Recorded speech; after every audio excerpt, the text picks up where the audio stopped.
Well, Pat's rookie QB, Drake Maye, made his NFL debut on Thursday Night Football against the Jets. It came in garbage time when he replaced starter Jacoby Brissett, with the team already down 24-3 at MetLife Stadium. He went 4 for 8 for 22 yards and got sacked twice. So who might start for next game, head coach Jerod Mayo? Jacoby is our quarterback until I say he's not the quarterback. I thought last night he showed a lot of toughness, a lot of grit, on protection breakdowns, tried to do what we asked him to do. But I would say just as a team, as a coaching staff, we just got to be better.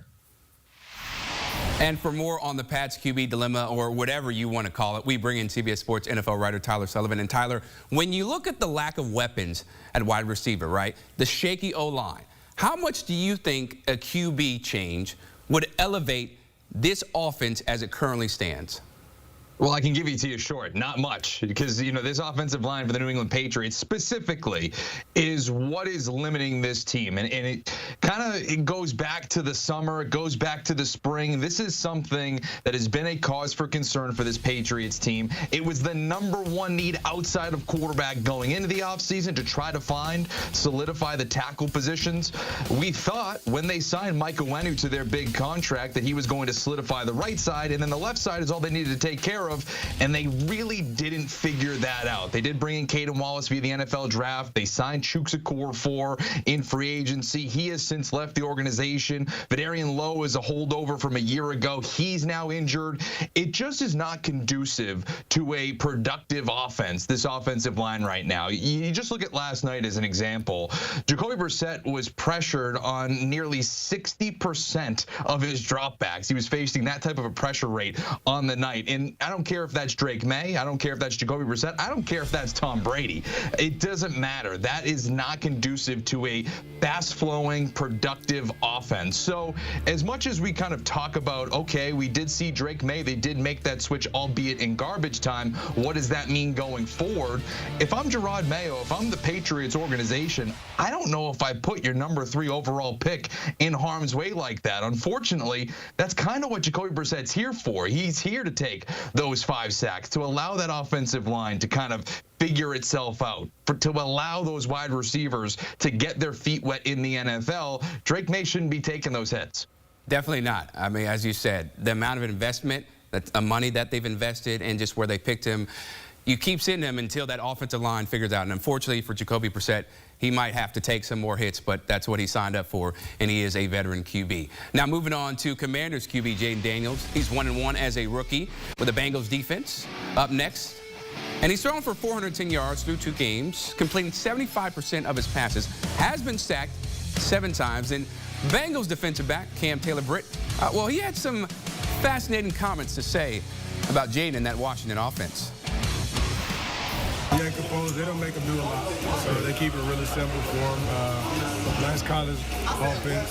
Kingsbury's the OC, so they'll love to move guys around here and there, but just keep it real simple for him. I heard his pass percentage is very high, but he's only throwing short routes, some intermediate stuff, quick throws. Back here with Tyler. And Tyler, we saw Cam make some similar comments about Xavier Worthy when they played the Chiefs, and he backed it up, had that sensational interception. Do you think he's going to back up his words again? He talked the talk. He walked the walk. It was an impressive, probably the interception of the year. I know we're only going into week 3, but boy, that was an Odell Beckham-like interception. So, if he's able to do something like that this week, then sure. The question is going to be is not can he make those sensational interceptions, but for me, it's how well conditioned are you? How well conditioned is this Bengals defense? Because you heard him say there that they run kind of a college offense with Cliff Kingsbury as their offensive coordinator.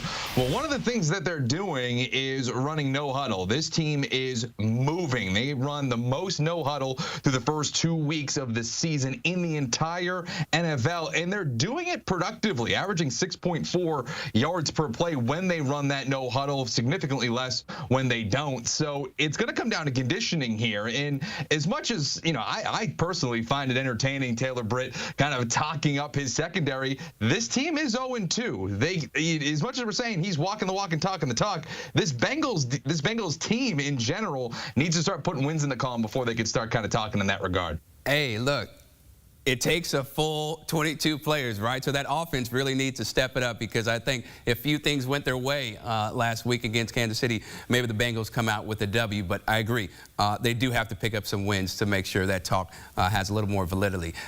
Now, let's talk about the Packers QB, Jordan Love. He had another limited practice on Friday as he continues to rehab from a knee injury he suffered against the Eagles in Brazil in Week 1. And head coach Matt LaFleur said the team is still working through Love being medically cleared, and his presence against the Titans, of course, would certainly help. But that being said, Tyler, if the Packers can lean on their running game and the defense to squeak out a win versus Tennessee, who's still trying to figure out who they are, why would you put Love in harm's way, especially if he isn't 100%?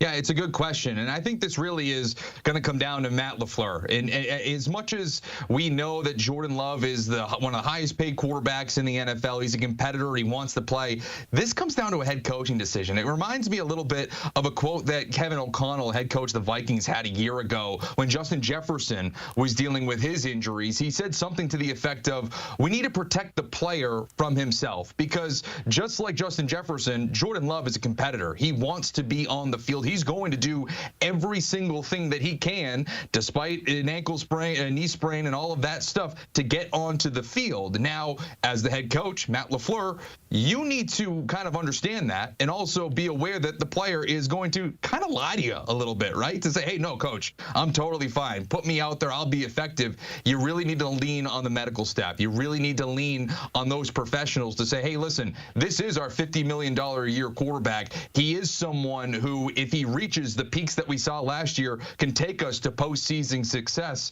If this is going to hurt him in the long run, we need to keep him on the sideline. And so that's going to come down to Matt LaFleur. As much as Jordan Love's probably going to pound on the table and implore to play, maybe cooler heads need to prevail here, especially, as you mentioned, against a Tennessee team that I feel like Green Bay should be able to come out and win, even if it's Malik Willis under center. I'm with you. Malik Willis, he can definitely pull this team to a W. It's not like they're world beaters like Kansas City or some other team.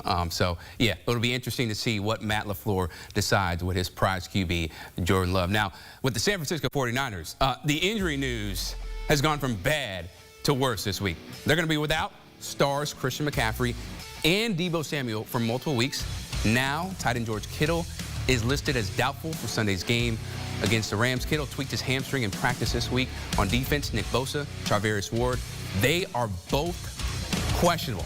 Safe to say this is not an ideal situation for them. The good news, though, Tyler, is they face an equally banged-up Rams team that is New England and Arizona before their schedule really beefs up. So what's your level of confidence in this Niners squad to manage these injuries and win these games to keep pace in the NFC?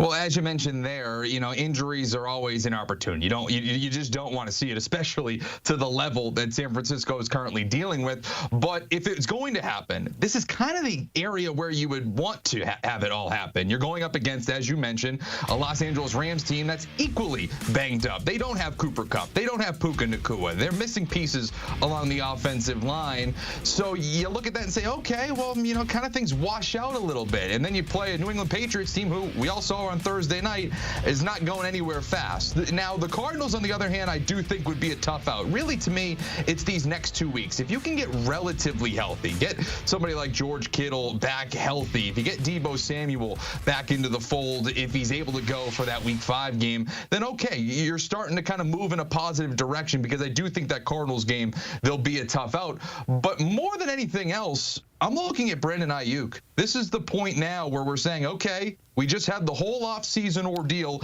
of trying to make you one of the highest paid wide receivers in the NFL.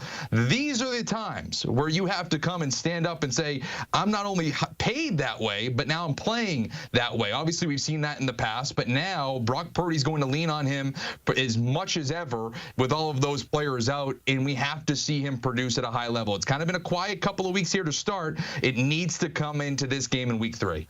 It's especially interesting because now he doesn't have all those other weapons, right, to give attention to the defense. So everything is really going to be on him. And he wanted that money. He got it. So now it's time to deliver, even when you are the sole focus of the team's defense with all these stars out like Deebo, George Kittle, and my man Christian McCaffrey. Tyler Sullivan, we appreciate the time, man. And make sure to lock in to CBS Sports NFL Sunday right here on CBS at 1 Eastern. We got Chargers, Steelers, Texans, Vikings, Bears against the Colts. And then for the late slate, the Dolphins against the Seahawks and the Panthers trotting out Andy Dalton, trying to get some new life into that squad after benching Bryce Young against the Raiders and Devontae Adams. Should be a fun slate of games right here on CBS and streaming on Paramount+.